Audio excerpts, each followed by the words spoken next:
How to queue songs on Spotify. To get started, first of all, open up the Spotify application on your phone.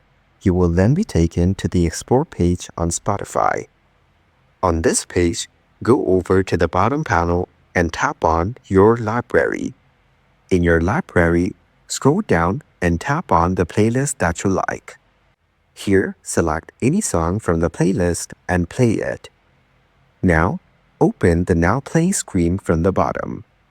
Then, go to the bottom right corner of the screen and tap on the icon as you can see here.